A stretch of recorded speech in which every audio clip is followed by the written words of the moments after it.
बोलिए गौ माता की, गौ माता की, भारत माता की, गौ माता की। बाबूराव मदन अग्रवाल अमर है, बाबूराव मदन अग्रवाल अमर है।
आज बाबू राम भजन जी जो कि मेरे दादाजी हैं, उनकी 13वीं पुण्यतिथि पर मैडम दमानी जी यहाँ आई और साथ में मिस्टर दमानी जी भी आए।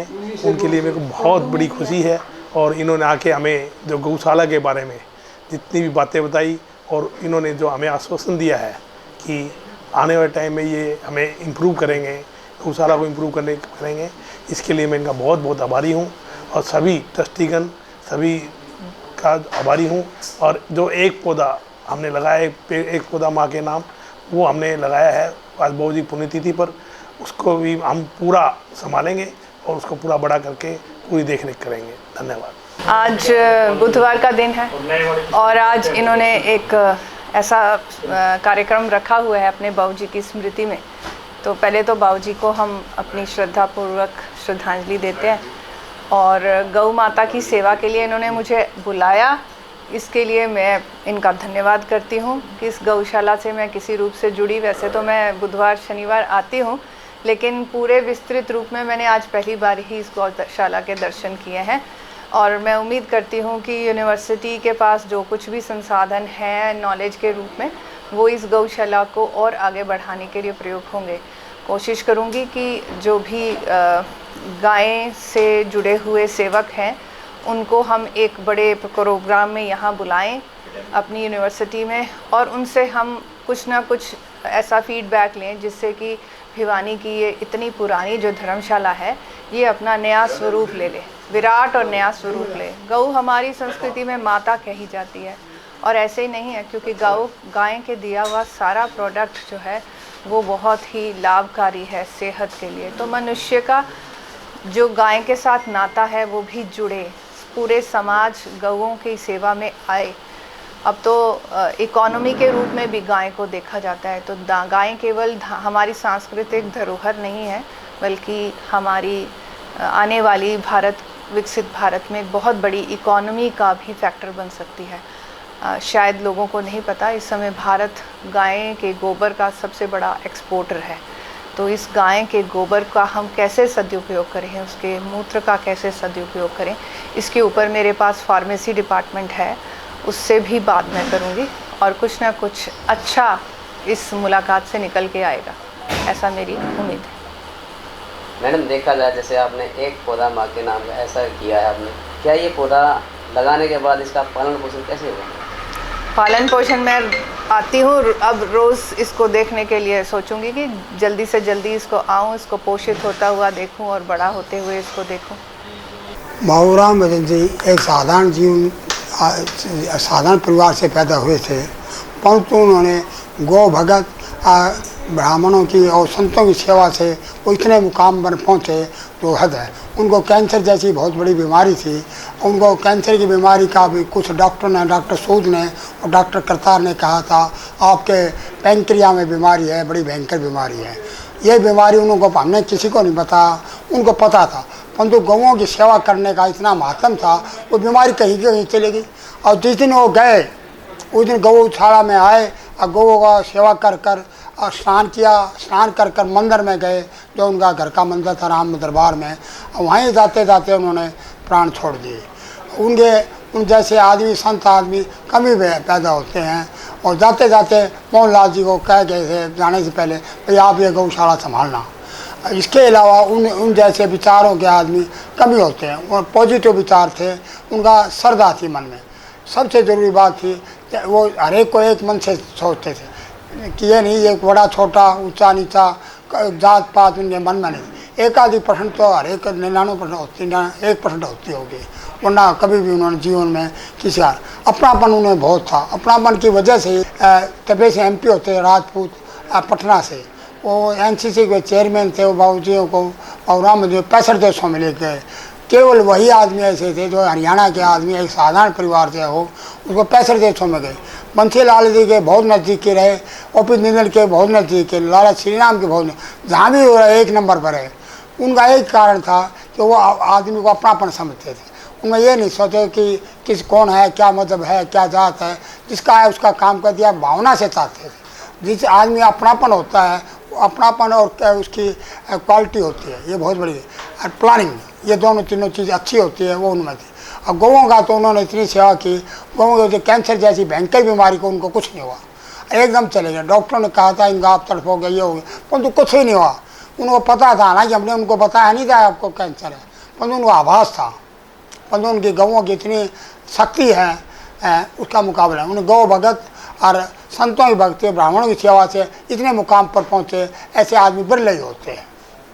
आज बाबू राम भजन जी जो गौशाला के स्तंभ हैं, रहे हैं, अब भी हैं, उनकी प्रेरणा से ही मैं गौशाला में जुड़ा हूँ।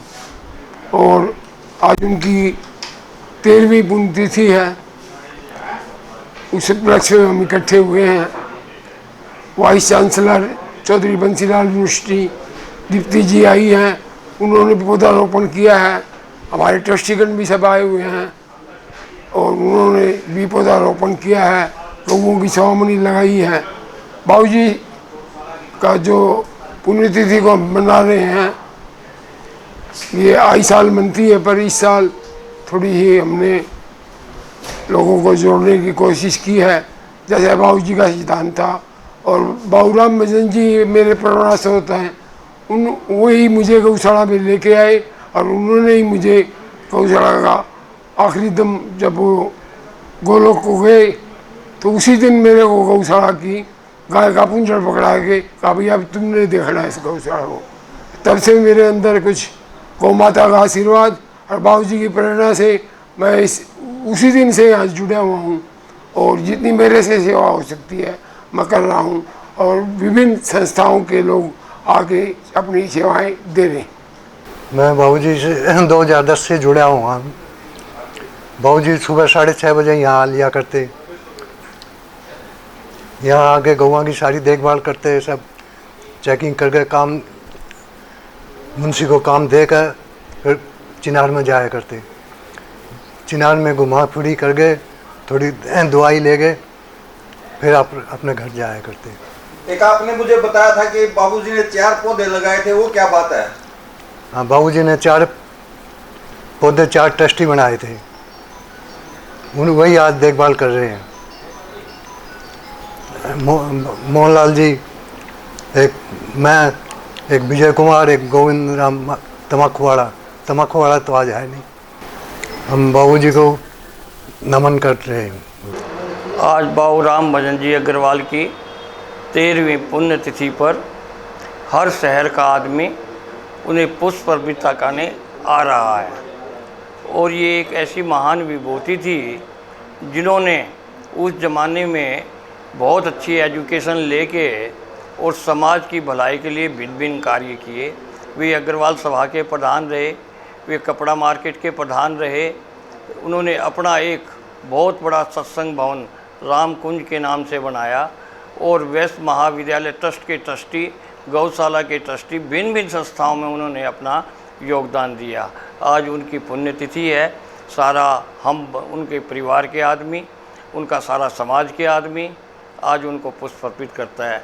मैं भी गर्व से कह सकता हूँ कि मुझे उनसे जितनी सपोर्ट मिली है वो मुझे जीवन भर याद रहती है और याद रहेगी। ऐसी महान विभूतियों को पुनः 2 बार नमन करता हूँ मैं। यही आज की पुण्यतिथि है और उनके चलाए हुए कार्य को भाई नंद किशोर और उनका पूरा परिवार उसको आगे बढ़ा रहा है। ये बड़ी खुशी की बात है कि जो व्यक्ति अच्छे कार्य करके जाता है, अगर उनका परिवार उस काम को आगे बढ़ाए तो ये एक शुभ और अच्छा कार्य है जो रेगुलर भाई नंद किशोर, उनका लड़का मीनू अग्रवाल, इनका भाई पुरुषोत्तम, जो भी परिवार के आदमी हैं, सभी इस कार्य को, धर्म के कार्य में लगे हुए हैं।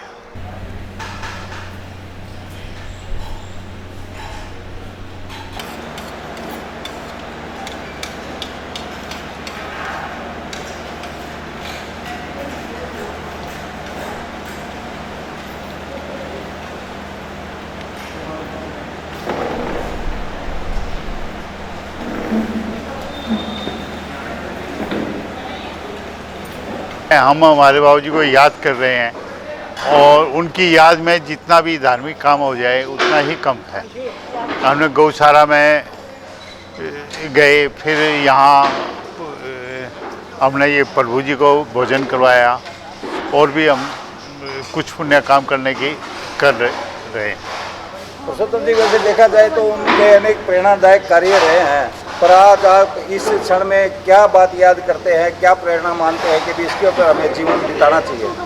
हमने तो उनसे एक ही सीखा है, सच्चाई के साथ चलो से और मेहनत करो बस ज़िंदगी के, और वही हम करने की कोशिश कर रहे हैं। और उनके बाद हमारी ये बहू भी आई है। हाँ, ये भी कुछ बोल रहे कि उनके जो सुनाया उन्होंने प्रैक्टिकल में देखा नहीं। क्या प्रेरणादायक आपको बात सुनने को मिली जिसको आज आप फॉलो कर रही हैं?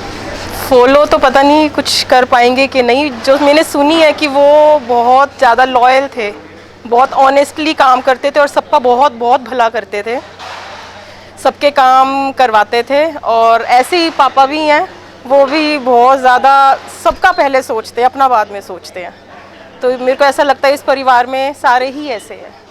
देखो, उनके जैसा तो मैं कहती हूँ कि मैंने कोई आज तक देखे नहीं है। जो कार्य उन्होंने किए और जितने वे मतलब पेशेंस वाले, जितने बंदे, जितने मतलब सब कोई भी कुछ बोलता कि सुनने के लिए भी तैयार और आगे बढ़ के काम करने के लिए भी तैयार। उन्होंने इतने कार्य किए हैं, इतने काम किए हैं, शायद हम नहीं कर पाएंगे और हमारी आगे की जनरेशन तो पता नहीं कितना कर पाएगी। जितना उन्होंने किया उतना हम नहीं कर पा रहे हैं और हमारे आगे जो बच्चे और आ रहे हैं वो नहीं कर पाएंगे।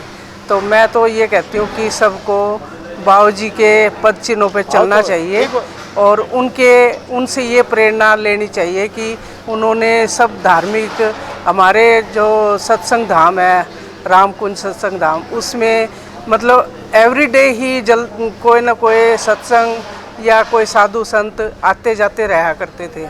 और अब हमारे से उतना नहीं हो पाता, पर हम पूरी कोशिश करते हैं कि हम उनकी पद चिन्हों पे चलें।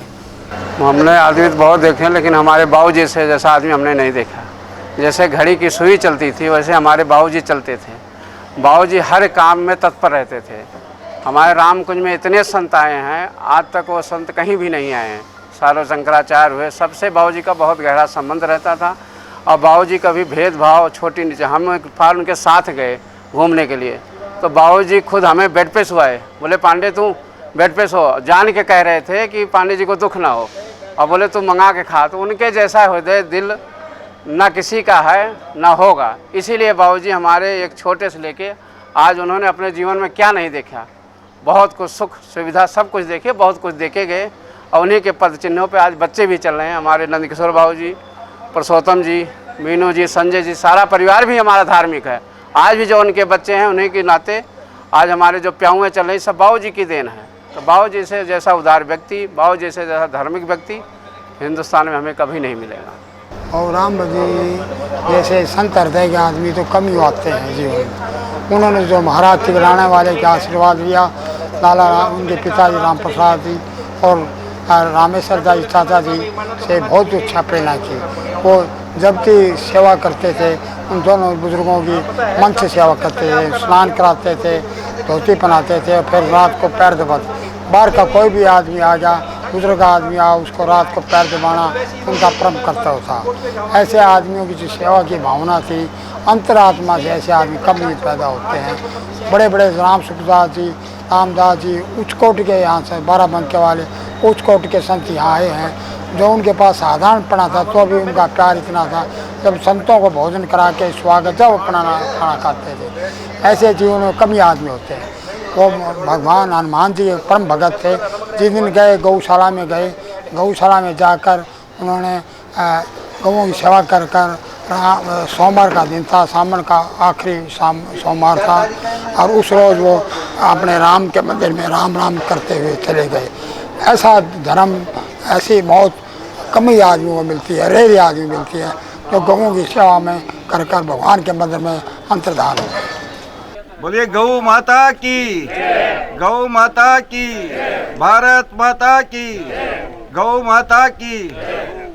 बाबू राम भजन अग्रवाल अमर है, बाबू राम भजन अग्रवाल अमर है।